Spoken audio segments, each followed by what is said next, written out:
우리는 그냥 킵 고잉하고 킵 빌딩해서 나가기만 하면 된다. 네, 여러분 반갑습니다. 비트캐쳐입니다. 지금 현재 비트코인이 38K를 가냐 35K를 가냐 이런 게 중요한 게 아니고 이 크립토 시장 그리고 블록체인 시장에 지금 어마어마한 일들이 펼쳐지고 있다. 최근에 제가 여러분들한테 아발란체 말씀드리면서 미국 1위 은행인 JP모건이 뭘 하려고 합니까? RWA 실물자산 토큰화를 미국의 제도권, 전통 금융, 은행 1위인 JP모건이 추진한다. 지금 여기서 아발란체고 뭐고 이런 게 중요한 게 아닙니다. 지금 얘네들이 이거를 왜 하느냐, 그리고 이것의 파급력이 얼마나 클 것이냐, 그 부분을 보셔야 되는데, 일단 여러분들이 실물자산 토큰화라고 하면은 복잡하고 뭔가 어렵게 생각하실 수 있는데, 쉽게 말해서 실제 실물 자산을 블록체인에 연결해서 토큰화하는 겁니다. 금, 부동산, 주식 이런 실물 자산들을 토큰화해서 디지털화하는 거라고 보면 되는데, 여러분들이 이해가 한 방에 되시게 해드리겠습니다. 스테이블 코인이 뭡니까? 달러라는 실물 자산을 토큰화한 게 스테이블 코인이다. 여러분들이 비트코인 거래하고 선물 거래하고 해외 거래소에서 코인 매수할 때 뭘로 합니까? 스테이블 코인으로 하지 않습니까? 달러가 토큰화된 게 스테이블 코인이다. 그 개념으로 이해하시면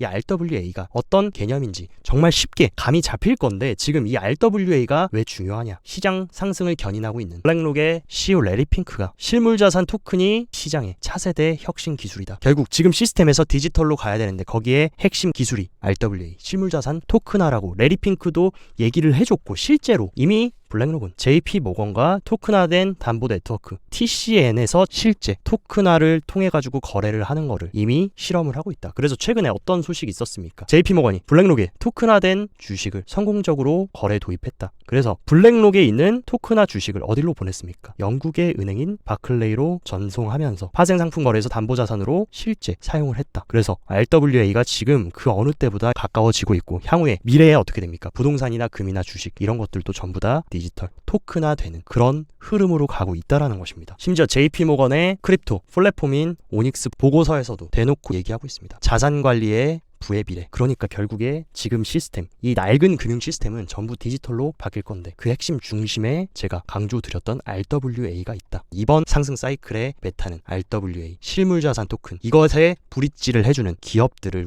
블록체인 프로젝트들을 잘 주목을 해야 된다. 그러면서 제가 계속 강조드렸던 거, 이번에 오닉스와 파트너십을 맺은 아발란체, 그리고 체인링크, 이 RWA 실물자산 토큰화에 연결 다리를 놔줄 수 있는 이런 프로젝트들에 제가 주목하라고 말씀드렸던 거고, 지금 어떤 상황입니까? 미국의 1위 은행인 JP모건은 RWA를 통해서 이 크립토 시장을 점령하려고 하고, 그리고 세계 1위의 자산운용사 블랙록은 뭡니까? 비트코인 현물 ETF 출시로 크립토 시장을 집어삼키려고 하고 있다. 지금 얘네들의 의도 뭡니까? 이 월가의 황제라고 불리는 레리 핑크와 JP모건의 CEO 제이미 다이먼, 얘네 둘이 지금 크립토 시장, 이 암호화폐 시장을 집어삼킬 준비를 끝냈다라는 거다. 그거에 따라서 레리 핑크는 비트코인 현물 ETF, 그리고 제이미 다이먼은 실물자산 토큰화, 이 두 가지를 결합시켜서 크립토 시장의 패권을 미국으로 확실하게 가져오려는 엄청난 프로젝트가 RWA라는 거 여러분들이 명심하셔야 되고, 그렇다라고 하면 저한테 여쭤보실 수 있습니다. 캐쳐님 힌트 좀 주셨으면 좋겠다 라고 하면은 JP모건의 크립토 플랫폼인 오닉스 홈페이지에 들어가 보시면 하단에 JP모건이 파트너십을 맺은 크립토 프로젝트들이 있다. 근데 여기서 중요한 게 이 아바랩스는 아발란체고, 우리가 지금 아발란체에만 주목할 때가 아니다. 진짜 우리가 봐야 되는 거는 레이어 제로와 비코노미, 얘네랑도 지금 JP모건이 파트너십을 맺었습니다. 그렇다라고 하면 레이어 제로가 출시한 코인이 뭐냐? STG 코인을 레이어 제로에서 개발했다. 이 프로젝트 같은 경우는 결국에 그겁니다. 서로 다른 유동성 풀의 자산을 이동시킬 수 있는, 그러니까 연결을 시켜주는 그 연결고리 역할을 하는 그런 코인이 바로 STG 코인이다. 이번에 JP모건과 파트너십을 맺은 레이어 제로에서 개발한 그런 프로젝트인 만큼 STG도 우리가 조금 주목해서 보면 좋지 않을까. 그리고 두 번째는 아까도 말씀드렸던 비코노미. 실제로 비코노미 코인이 있습니다. 비코노미는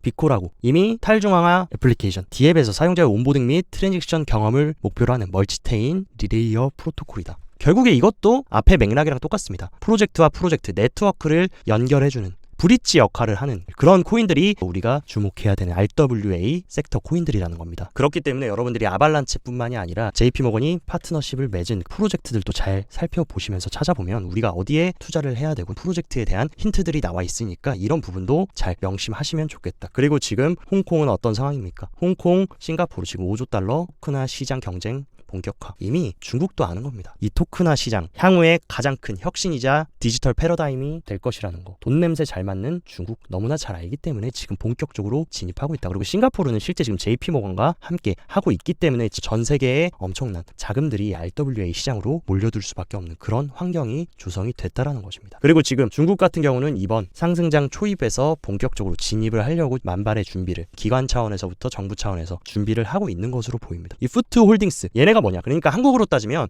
키움증권 같은 그런 굉장히 대중적인 중국의 증권사다. 근데 얘네가 이번에 홍콩 SFC 증권선물위원회 측으로 코인 거래소 라이센스 승인을 받기 위해서 지금 추진을 하고 있다. 그 얘기는 뭡니까? 중국에서 굉장히 메이저한 증권사가 크립토 거래 플랫폼을 정식으로 만든다라고 하면 중국 자금들이 엄청나게 크립토 시장으로 유입될 수 있는 그런 창구를 지금 마련하고 있다라는 것입니다. 지금 미국뿐만이 아니라 중국, 일본까지 그리고 유럽까지 어떻게 보면 전 세계가 이 크립토 시장 패권을 두고 너도 나도 앞다투어서 먼저 진입하고 추진하고 패권을 가져오려는 이 엄청난 움직임들이 계속해서 진행되고 있다. 근데 또 하나 비트코인이 웃어줄 수밖에 없는 거시적 상황이 어떤 상황이냐? 지금 한중일 모두 지금 미국채 보유를 계속 줄이고 있다. 이 얘기는 뭡니까? 무적이었던 미국의 위상. 미국채는 사실 모든 국가, 기관, 전통 시장에서 무적의 자산으로 평가됐었다. 근데 미국 국채 핵심 수요국들인 한중일 모두 미국채를 왜 내다 팔고 줄이고 있을까? 여러분들이 잘 아셔야 되는 거. 지금 미국의 부채 상황이 어떻습니까? 전례 없는 수준으로 부채가 폭등하고 있다. 시장 어렵고 불안하면 자기네들 마음대로 기축통화국이니까 국채 계속 발행해서 미친 듯이 달러 찍어내고 돈 찍어냈다. 그 결과 미국의 부채 수준은 미국이 감당하기 힘들 정도로 버블이 높아지고 있고 이 버블이 터지기 직전인 이 국채를 더 이상 원하지 않습니다. 한중일 이런 국가들도 바보가 아니기 때문에 이런 미국채를 계속 사는 것보다 최고의 안전자산이라고 평가받던 비트코인이 필요하다. 더더욱이나 비트코인이 필요하고 지금처럼 전반적인 글로벌 시장 침체가 드리워지고 있는 가운데 이미 인플레이션으로 인해서 자국 통화 가치가 완전히 박살난 아르헨티나 같은 경우는 지금 인플레이션이 거진 100% 수준에 육박한다. 그래서 아르헨티나의 유력한 대선 후보인 하비에르 밀레이는 자국의 만연한 인플레이션과 열악한 통화 정책을 언급하면서 아르헨티나는 지금 비트코인이 필요하다. 근데 실제 어떤 상황입니까? 아르헨티나의 비트코인 가격은 이미 정고점을 갱신해가지고 폭등하고 있다. 심지어 이런 아르헨티나뿐만이 아니라 완전히 이 통화 시스템이 무너진 나라 아르헨티나, 이집트, 라오스, 레바논, 터키까지 이런 국가들은 이미 비트코인이 얼마나 폭등하고 있냐. 이런 식으로 21년 고점이 아니라 이미 얘네들은 계속해서 매일매일 신고점을 갱신하면서 비트코인이 상승하고 있다. 제가 항상 여러분들한테 말씀드렸던 게 뭡니까? 과거에 비트코인은 개인들의 수요가 가장 많았다. 근데 지금 단계가 뭡니까? 블랙록이 비트코인 현물 ETF 정식으로 출시하면서 이제 기관의 흐름으로 간다. 근데 여기서 한 단계 더 발전하면 뭡니까? 이제 국가적 흐름으로 간다. 지금 우리는 여기에 위치하고 있는데 향후에 이런 흐름으로 봤을 때 국가적인 수요로까지 이어질 수도 있고 심지어 지금 유럽의 경제 1위 국가인 독일 국회의원은 비트코인을 법정화폐로 추진합시다. 이런 발언까지 해주고 있다. 뭐 지금 당장 뭐 이렇게 된다 이런 건 아니지만 이런 내러티브들이 시장에 형성되고 당연히 아직까지 미국의 국채를 이들이 다 판다라고 해서 미국 국채가 망하고 사람들한테 외면받고 이런 건 아닙니다. 다만 큰 프레임으로 봤을 때 이제 미국의 국채는 점점 힘이 빠지고 있고 반대로 신흥 자산이자 혁신 자산으로 불렸던 디지털 금이라고 불리는 비트코인은 이제 조금씩 상승 흐름으로 가고 있는 이 엄청난 이 통화 시스템의 내러티브를 여러분들이 인식을 하면 단순히 그냥 오늘 비트코인 38K 가냐 35K 가냐 이런 게 중요한 게 아니라 얼마나 향후에 이 비트코인이라는 자산이 우리한테 중요할지 여러분들이 꼭 명심하셔야 된다는 거. 그리고 또 굉장히 고무적인 소식이 나왔습니다. 지금 비트코인 현물 ETF를 기다리고 있는 블랙록이 지금 미리미리 이더리움 선물 ETF까지 준비를 하고 있는 모습. 이미 일전에 블랙록이 이더리움 현물 ETF도 지금 준비하고 있다라는 소식이 들렸는데 중요한 건 뭡니까? S-1 투자 설명서를 제출했다. 이 SEC가 ETF를 승인하고 상장시키기 전에 꼭 거쳐야 되는 그 단계가 S-1 이 투자 설명서를 제출하는 건데 이것을 제출했다라고 하는 건 뭡니까? 비트코인, 이더리움, 현물 ETF 승인에 대한 심사가 이제 본격적으로 시작된다라는 것입니다. 물론 지금 어쨌든 비트코인 현물 ETF에 대한 기대감이 커진 상황이지만 그 다음은 당연히 이더리움일 겁니다. 그리고 우리가 또 생각해야 되는 건 뭡니까? 결국에 비트코인 다음에 이더리움 현물 ETF를 신청할 것이고 그 다음에 기관들은 어떤 코인을 선택할까? 지금 솔라나가 그 다음이 될 수 있다라는 의견들이 굉장히 지배적으로 나오고 있고 그리고 솔라나의 특징은 뭡니까? 시가총액도 당연히 메이저 코인이긴 하지만 미국인들이 가장 사랑하는 프로젝트가 바로 솔라나다. 그렇다고 하면은 미국인들의 수요를 잡기 위해서 이더리움 현물 ETF가 출시되고 그 다음 주자는 솔라나일 수도 있다라는 거 여러분들이 항상 염두를 해두시고 만약에 이 솔라나가 아니라고 해도 비트코인 다음에 이더리움 다음에 그 다음에 ETF로 나올 것들이 뭔지 지금부터 여러분들이 공부하고 연구하시면서 지금부터 포트에 구성해놔서 나중에 출시되고 나서 그때 뒤늦게 사시는 게 아니라 지금부터 구축을 해놔야 되는 그런 식으로 좀 투자의 안목을 확대시키는 게 굉장히 중요할 것 같습니다. 그리고 굉장히 시장의 고무적인 사실, 이 S-1 이 파일이 뭡니까? SEC에서 현물 ETF를 승인할 때 가장 중요하게 보는 투자 설명서가 바로 S-1 파일입니다. 근데 여기에 지금 예스라고 나와 있는 거는 최근에 여러분들도 들으셨을 겁니다. 그레이스케일부터 블랙록, 아크 인베스트먼트 이런 기관들이 SEC에서 요구한 이 투자 설명서 업데이트 버전을 재제출했다. 이런 식의 기사가 나왔는데 아직 제출이 안 된 기관이 3군데 있었습니다. 근데 지금 어떤 상황입니까? 며칠 전에 이 글로벌 렉스는 SEC로 이 SEC가 알려준 답안지를 제출했고 그리고 오늘 위즈덤 트리가 현물 비트코인 ETF S-1 신청서 업데이트 버전 을 제출했다.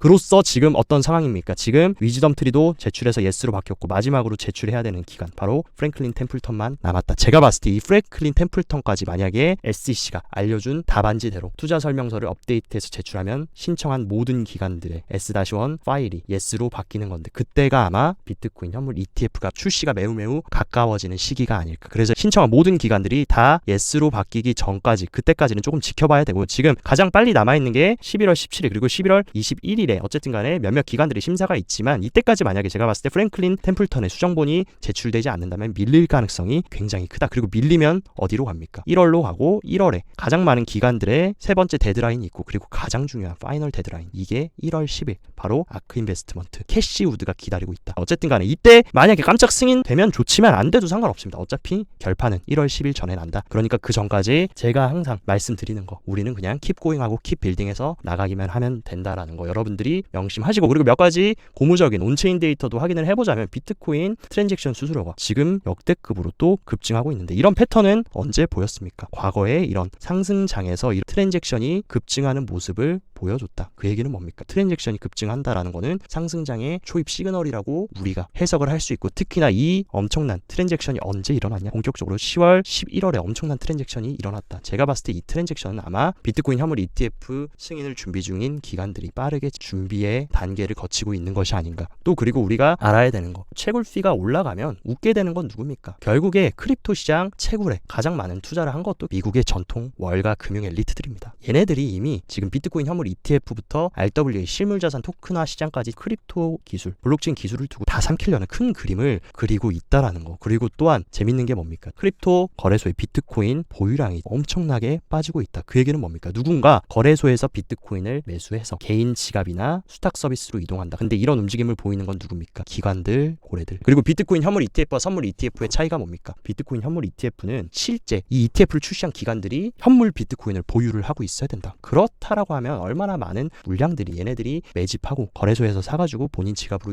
이동시켜야겠습니까? 이미 온체인 데이터는 속일 수 없다. 여기서 이미 해답지가 다 나오고 있다라는 거 여러분들이 잘 체크를 하시고 기관이나 고래들뿐만이 아니라 100개 이상의 비트코인을 보유 중인 지갑 수도 최근 들어서 급증했지만 중요한 거 뭡니까? 1개 미만의 비트를 가지고 있는 개미들도 지금 엄청나게 늘어났고 1개에서 10개의 비트코인을 가지고 있는 상어들까지 지금 비트코인으로 대동단결했다. 개미부터 상어, 고래들 할 것 없이 다 지금 비트코인 풀 매수하는 그런 흐름이 온체인 데이터 상으로도 지갑의 흐름으로도 우리가 체크할 수 있다. 이런 에너지들이 응축되어 있다라고 하면 그 에너지들이 폭발됐을 때 크게 상승할 수 있는지 여러분들이 체크할 수 있는 대목입니다. 물론 시장이 많이 상승하고 뭐 알트들도 많이 가고 하니까 저한테 구독자님들이 매도는 언제 하시나요? 라고 여쭤봤는데 초단타 스캘핑 하시는 분들 제외하고 우리가 매도를 고려해야 될 때는 구글이나 네이버에 막 비트코인으로 뉴스가 도배되고 막 비트코인 지금 열풍이다 막 너도 나도 비트코인 한다. 그럴 때가 고점입니다. 근데 여러분들이 지금 코인 투자를 하시고 크립토에 관심이 많고 특히 제 방송 보시는 분들은 준거집단 자체가 코인 투자를 하시는 분들만 있다 보니까 당연히 지금 시장이 과열되고 하니까 지금 고점이다 팔고 도망쳐야 된다 폭락 나온다 이런 식으로 걱정할 수 있지만 진짜 인간 지표를 보려면 여러분들 일반 직장 다니시는 분들은 직장 가셔가지고 한번 주변에 여쭤보십시오. 코인 투자하고 계시냐고. 그러면 보통 답변 어떻게 나올 거냐?